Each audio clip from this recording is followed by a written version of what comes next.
Good morning everyone. In this video, we are going to cover the current affairs. For mobile optimized ebooks, please install GKToday Academy app. You can attempt the quiz in this app and you can read detailed explanation. For regular updates, please join our Telegram channel. The link is given in the description box. Now we have started a new channel, Civils Academy. You can subscribe to it if you find it relevant. Now let's start.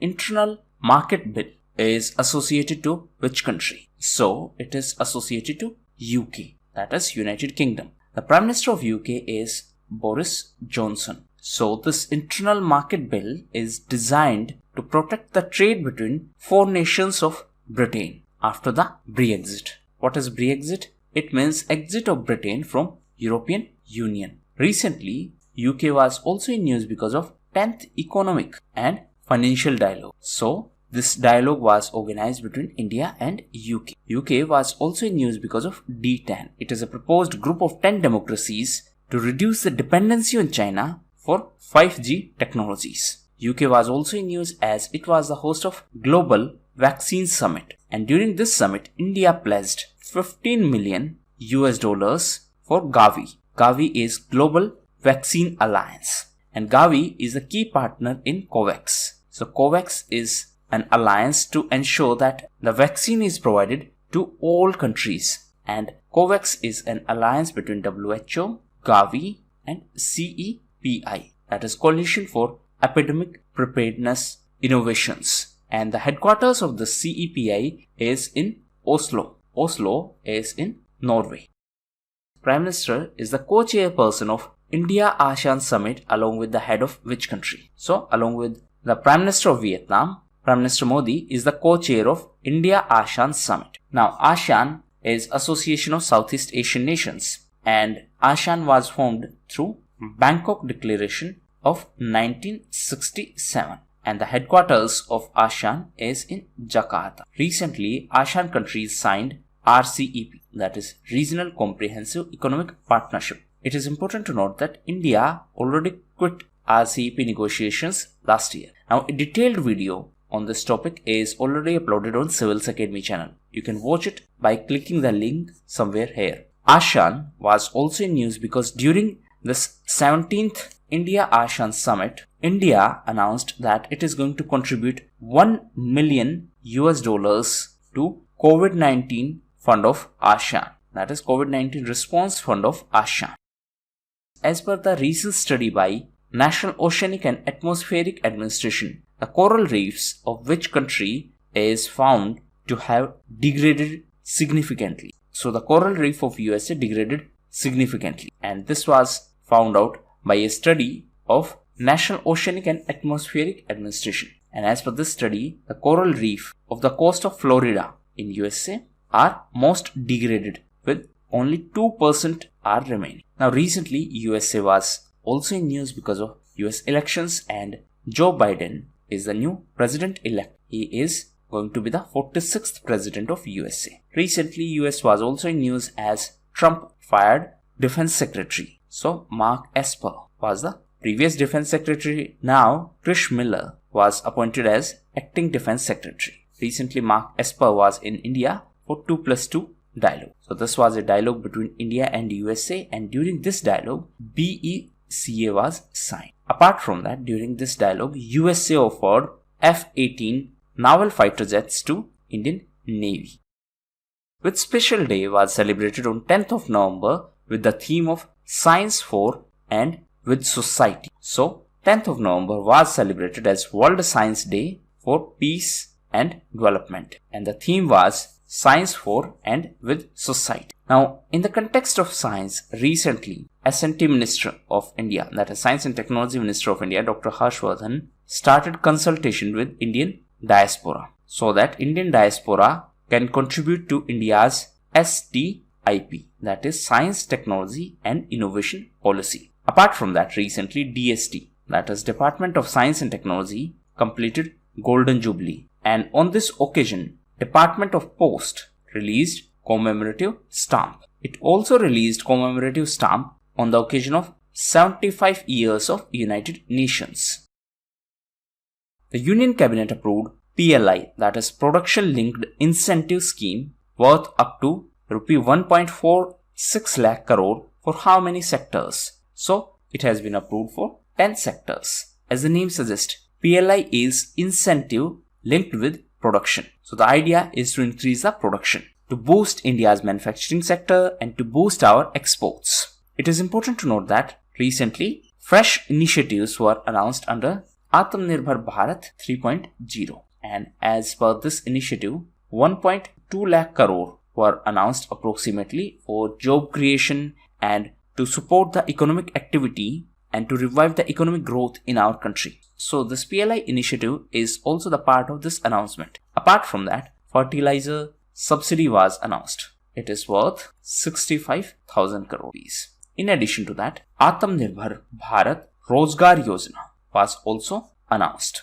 and the objective is to create job opportunities in this pandemic situation so that economy can be recovered. So as per this new initiative, government is going to provide subsidy for PF contribution. PF stands for Provident Fund. So for the organizations up to 1000 employees, the government will provide 24% of the wages for 2 years. That means 12% of the wages for employees contribution and 12% for employer contribution. Contribution in what? Employer's contribution in this PF, that is Provident Fund, for 2 years. For organizations who have more than 1000 employees, government is going to provide total of 12% for 2 years. In previous case, the total was 24%, and the scheme is going to be effective from 1st of October 2020 and it will be operational till 30th of June 2021. So this is for those who left their job between 1st of March to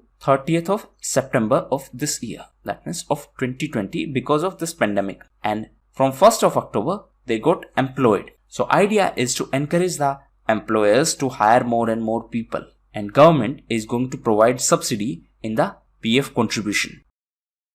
What is ORF 3D, which was in news recently? So it is a coronavirus gene and it was discovered recently. This gene is expected to contribute the unique biology and pandemic potential, and this may be helpful in the development of new vaccine. Now recently for vaccine, COVID Suraksha mission was in news, and it is an initiative for the development of vaccine by India, and recently Finance Ministry announced grant of 900 crores for DBT, that is Department of Biotechnology, for the development of new vaccine.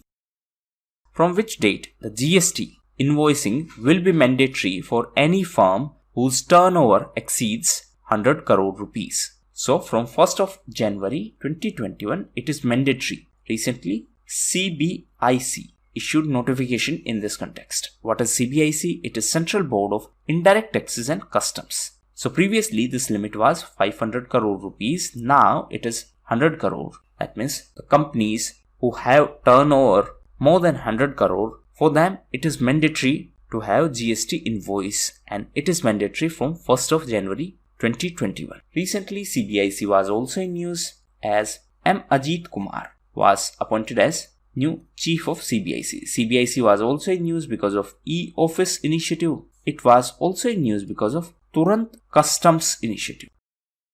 Typhoon Vamco was in news in the context of which country? So it was in news because of Philippines, as it was expected to hit the eastern side of Philippines. Now recently Philippines was also in news because of Shambhu S. Kumaran. So he is India's ambassador to Philippines.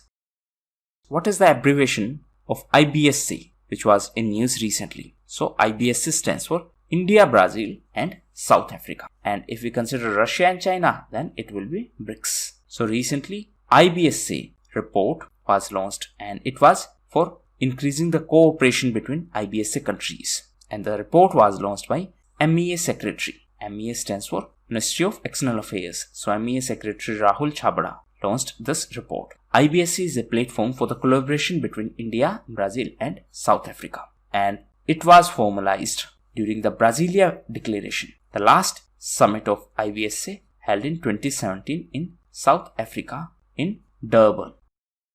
India has gifted 20 fully trained military horses to which country? So this country is Bangladesh. So recently India gifted 20 fully trained military horses and 10 mine detection dogs to Bangladesh Army. So these are the trained animals which are going to be very helpful for the Bangladesh Army. Now recently Bangladesh was also in news because India received first commercial shipment via PIWTT route. What is PIWTT? It is protocol for inland water trade and transit. So it is through water transport and it was received to Karimganj. So this Karimganj is in Assam. So from Bangladesh to Karimganj, this was the route. Now Bangladesh was also in news as next year it is going to complete 50 years of its independence. It was also in news because recently FAO, that is Food and Agriculture, organized 35th Asia Pacific Regional Conference. So this conference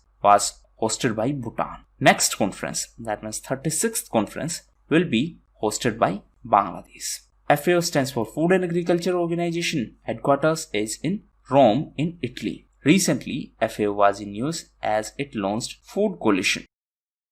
Hunar Haat is a flagship program of which ministry? So, it is a program of Ministry of Minority Affairs. The objective is to create employment opportunities. So, recently, Hunar Haat was organized in New Delhi and the theme was Vocal for Local. That means promote local products. A similar campaign was started by Ministry of Textiles and on the occasion of Diwali, it launched Local for Diwali. So, the Minister of Minority Affairs is Mukhtar Abbas Naqvi. For minority welfare, we have National Commission on Minorities. It is a statutory organization. As of now, 6 communities are given minority status at national level. These are Muslim, Christian, Sikh, Buddhist, Zoroastrian and Jains. So these were the most important questions. Now we are going to cover important events. So first is PG Kakodkar. He was former SBI chairperson. He passed away recently. Next is Soumitra Chatterjee. So he was well-known Bengali film actor. A legend actor passed away recently. Next is Jerry Rawlings. So he was the former president of Ghana. He also passed away recently. So all these 3 personalities passed away recently. Apart from him, recently Arjun Prajapati passed away and he was well-known sculptor. Next is Haidarpur wetland. So this wetland is in Uttar Pradesh and Uttar Pradesh administration is working for the conservation of this wetland so that it can be considered as a part of Ramsar Convention. Ramsar Convention is for wetlands. Next is Boskiana. So it is a book on Guljar and it is a book by Radhakrishnan Prakashan. Next is world's first children's tram car. So recently it was in news because it was started in Kolkata. So it is world's first tram library for children and it was started on Children's Day and it was on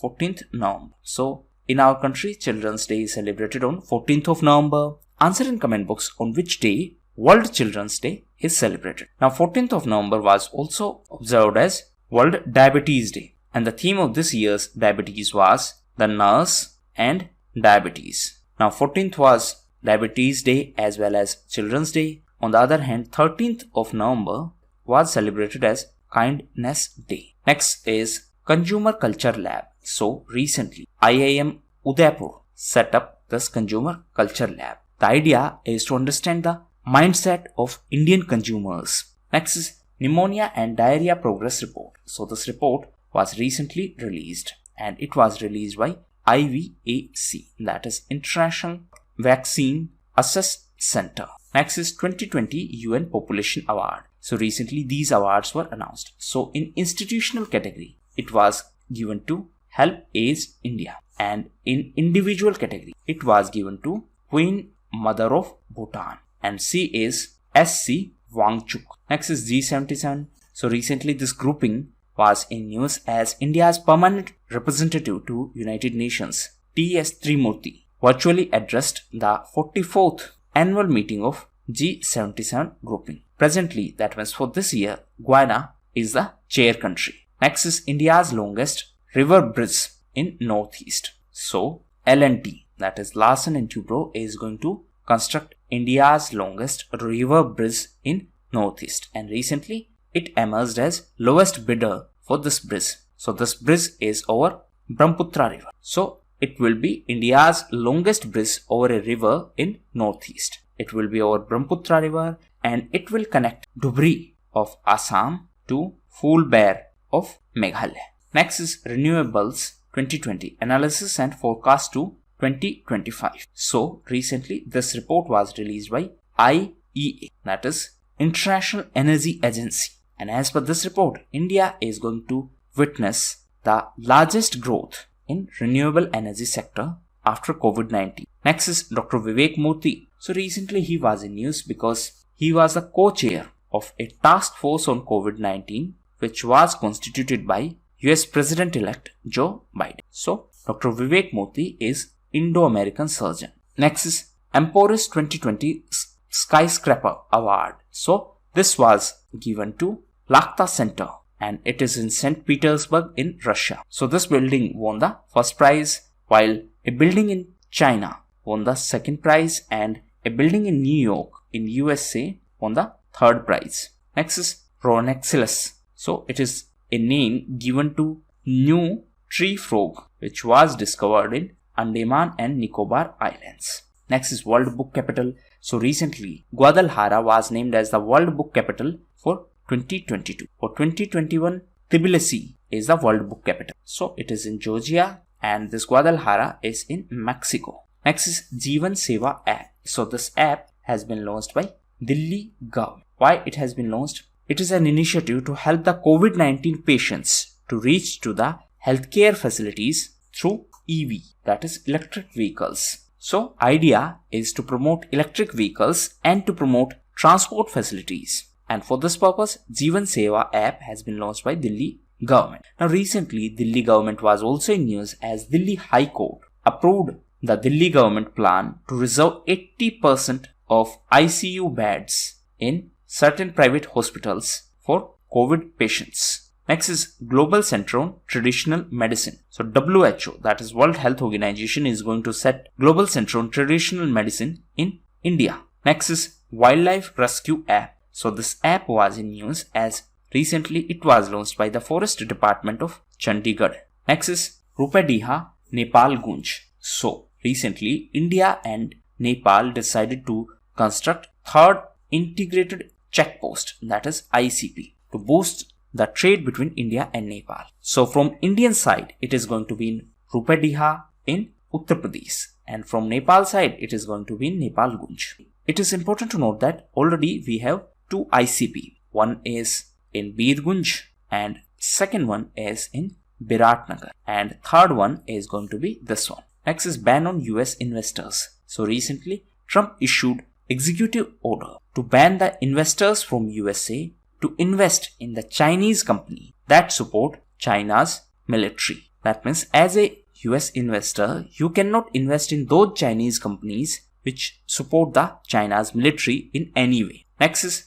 Jaisalmer. So recently Jaisalmer was in news because Prime Minister decided to celebrate Diwali festival with the soldiers in Jaisalmer. And during his visit to Jaisalmer, he also visited Longewala post. So this post is in Rajasthan and it was key battle. That means Battle of Longewala was key battle during the Indo-Pak War of 1971. In fact, Bangladesh was created as a result of this war. And next year, Bangladesh is going to celebrate 50 years of its independence. India played a key role in this. Next is Enforcement Directorate. So the Director of Enforcement Directorate is S.K. Mishra. Recently, he was in news because central government extended his tenure by 1 year. Next is Qualcomm. So recently it was in news because it got permissions from USA to sell chips, that means 4G chips, to China. Actually, because of the trade war between USA and China, this company Qualcomm was forced to stop selling of these chips to China in September 2019. Now it got permissions from the US government and therefore it can sell these 4G chips to China. Next is NSE, that is National Stock Exchange. So recently it was in news because NSE is going to launch first agricultural commodity futures contract for crude soybean oil, and this facility will be launched from 1st of December. So this is first agriculture commodity futures contract. Next is Inter-Ministerial Committee to strengthen the capital goods sector. So recently, Ministry of Heavy Industries announced that an Inter-Ministerial Committee has been constituted to strengthen the capital goods sector to increase its contribution so that we can achieve the target of 5 trillion economy and target of 1 trillion manufacturing sector. So for this purpose, the committee, that means the Inter-Ministerial Committee, was constituted, and this committee will be headed by Secretary of DHI, that is Department of Heavy Industries. Now, this Ministry of Heavy Industries was also in news because of FAME scheme. Answer in comment box what is FAME. The present minister is Prakash Javadekar. He is the Minister of Information and Broadcasting as well. Recently, this ministry was in news as now OTT platforms will be regulated by Information and Broadcasting Ministry. OTT platforms like Amazon, Netflix. So now their content will be regulated by the government. So these were the most important events. Thank you, and that's all for the day.